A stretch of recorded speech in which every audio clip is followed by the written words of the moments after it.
Hi there, I'm Chloe Veltman. You're listening to Book of the Day. Author Aaliyah Bilal's volume of short stories, Temple Folk, explores the Black Muslim experience, specifically from the viewpoint of characters looking back at their time as members of the Nation of Islam. The author's debut collection also couches this complex set of experiences within the larger framework of the spiritual practices of African Americans as a whole. In an interview with NPR's Scott Detrow, Bilal talks about the fact that the few stories told about Black Muslims in this country tend to focus on men. Women characters flow through her collection. Here's Scott Detrow. This message comes from NPR sponsor Noom, using science and personalization so you can manage your weight. Noom helps you understand the science behind your eating choices and why you have those cravings. Sign up for your trial today at Noom.com. Support for NPR and the following message come from Saatva. Saatva luxury mattresses are every bit as elegant as the most expensive brands, but because they're sold online, they're about half the price. Visit SAATVA.com/NPR and save an additional $200.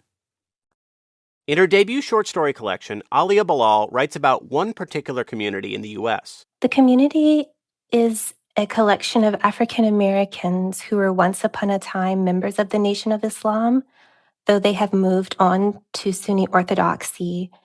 And the majority of the stories depict these individuals reflecting back on their times in the Nation of Islam from the perch of, again, Sunni Orthodoxy. Temple Folk tells the stories of dozens of Black Muslims over the course of several decades.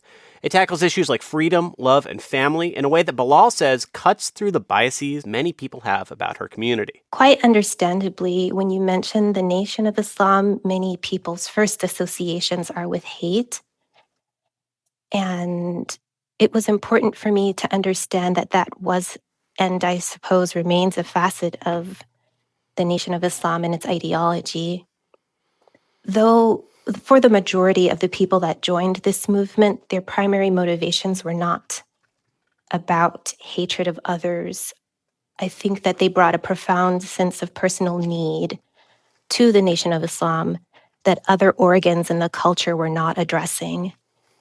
And it was just important for me to balance those interests of depicting a lot of the hardships that were endured by the members in the Nation of Islam, a lot of the harsh realities of the Nation of Islam, alongside the sense that people were really deriving a sense of self-worth and meaning out of this movement. I want to talk about a couple stories where that really stood out to me. And one of my favorite stories was Candy for Hanif. It centers on a woman named Sister Nora who's raising her son who has special needs. Can you tell us a bit about her and how she came to you as a character? Sister Nora is someone who came to me reminding me of some of the women that I knew in the days where I was a frequent parishioner of my masjid in Washington, D.C. There were lots of women in that space who worked in the kitchen, and they often were not rewarded adequately for their efforts, cooking food for the Jummah and the Sunday Ta'aleem.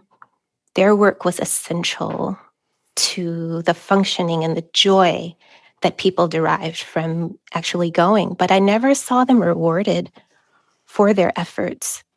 And I thought that a character like Sister Nora could really encapsulate this feeling of someone who sees herself doing righteous work, helping to feed her community and not being rewarded for it. Yeah. And how do we bring her to a place where she has to realize that something has to give? You know, I can no longer bear the weight of this. Yeah. And so that's Candy for Hanif in a nutshell.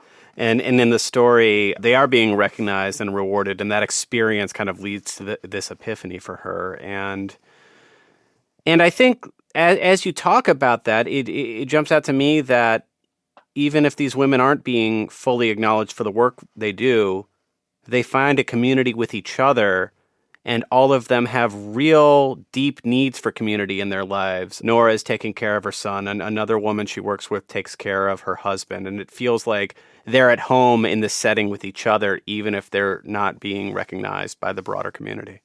That's right. I mean, in the few stories that do get told about African Americans in the United States, African American Muslims, that is, they tend to feature the experiences of men. And I wanted to take some time to really focus on the realities that African American women face in our communities. And those realities are sometimes wonderful and sometimes they're just not. And this story really encapsulates that feeling of being in a place where you're not fully appreciated. And in your own way, how do you protest? How do you protest the lack of appreciation? Yeah. Another story that I really liked was Janaza. It's about two childhood classmates who reconnect at the funeral of an old teacher. But it's also more broadly about one man coming to terms with his marriage and his life choices and the big differences between his life inside this Muslim community and the life that he made for himself outside of that Muslim community. Can you tell us a bit about what inspired this story?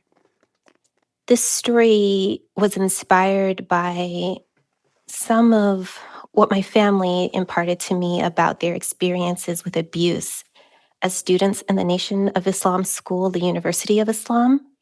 I wanted to spell out for the reader this complex mix of emotions that comes with acknowledging the ways that these movements harm their followers, but also acknowledging that while there was a negative impact, there was some positive intent.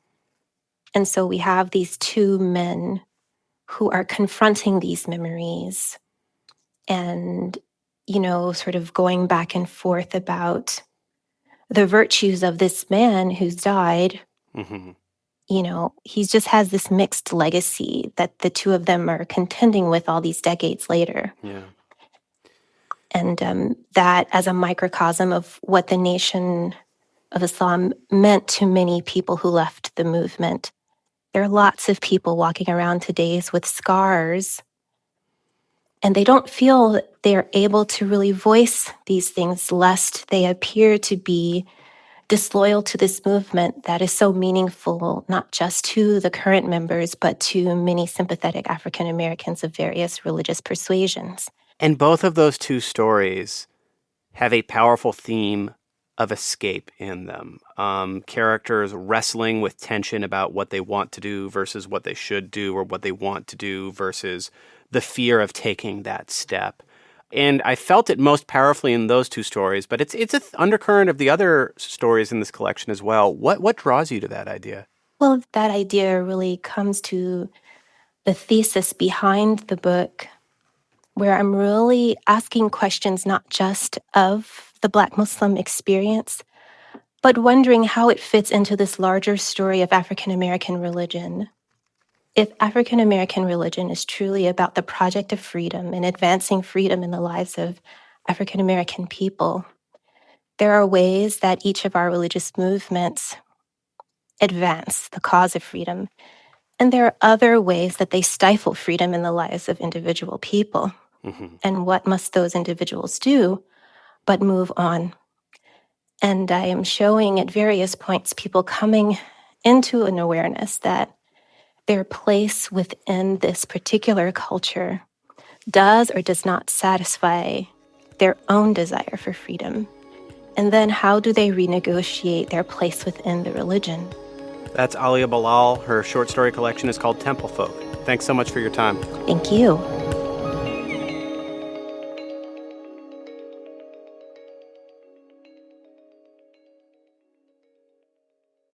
Numbers that explain the economy. We love them at The Indicator from Planet Money, and on Fridays, we discuss indicators in the news, like job numbers, spending, the cost of food, sometimes all three. So my indicator is about why you might need to bring home more bacon to afford your eggs.